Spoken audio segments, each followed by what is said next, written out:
గ్రామీణ తపాలా ఉద్యోగుల సేవలను అన్ని విధాలుగా ఉపయోగించుకుంటున్న ప్రభుత్వం వారి సమస్యల్ని మాత్రం పట్టించుకోవడం లేదని గ్రామీణ తపాలా ఉద్యోగుల సంఘం నాయకులు శంకర్ ఆరోపించారు. సిద్దిపేట హెడ్ పోస్ట్ ఆఫీస్ ఎదుట నేషనల్ యూనియన్ ఆఫ్ గ్రామీణ డాక్ సేవక్ ఆధ్వర్యంలో పోస్టల్ ఉద్యోగుల సమస్యల సాధన కోసం చేపట్టిన నిరవధిక సమ్మె 4వ రోజు కొనసాగింది. ఈ సందర్భంగా వారు మాట్లాడుతూ గ్రామీణ తపాలా ఉద్యోగులకు 8 గంటల పని దినాలను మంజూరు చేయాలన్నారు. అలాగే అందరికీ గ్రాట్యుటీ 5 లక్షలకు, గ్రూప్ ఇన్సూరెన్స్ 5 లక్షలకు పెంచాలని డిమాండ్ చేశారు. కమలేష్ చంద్ర కమిటీ సిఫారసు చేసిన బంచింగ్ను అమలు చేయకుండా కేంద్ర ప్రభుత్వం మీనమీషాలు లెక్కిస్తుందని ఆరోపించారు.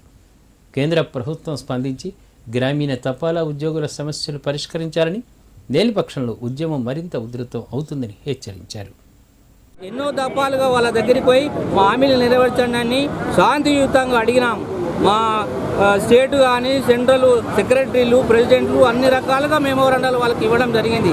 కానీ వాళ్ళు నిమ్మకు నీరెత్తినట్టు ఉండడం వల్ల ఈరోజు మా సెంట్రల్ కమిటీ అలాగే స్టేట్ కమిటీ సెక్రటరీలు తీసుకున్న నిర్ణయము నిరవధిక సమ్మెకు పోతేనే మన యొక్క డిమాండ్స్ నెరవేరుతాయి, వాళ్ళు ఇచ్చిన హామీలు నెరవేరుతాయి అన్న ఉద్దేశంగా వాళ్లకు సమ్మె ద్వారానే పోతే బాగుంటుంది, మా హామీలు నెరవేర్చుకొస్తుందని చెప్పేసి వాళ్ళు ఇచ్చిన నిర్ణయం మేరకు 12/12/2023 నుంచి 12/12/2023 నుంచి సమ్మెలకు రావడం జరిగింది.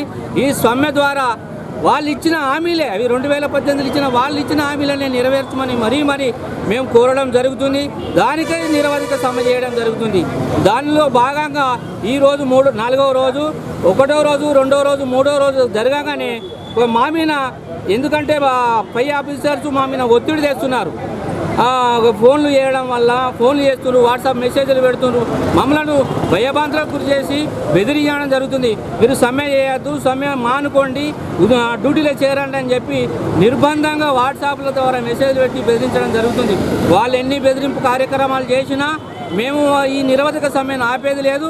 మా యొక్క డిమాండ్లు నెరవేరే వరకు ఖచ్చితంగా నిరవధిక సమ్మెను నడిపిస్తాము.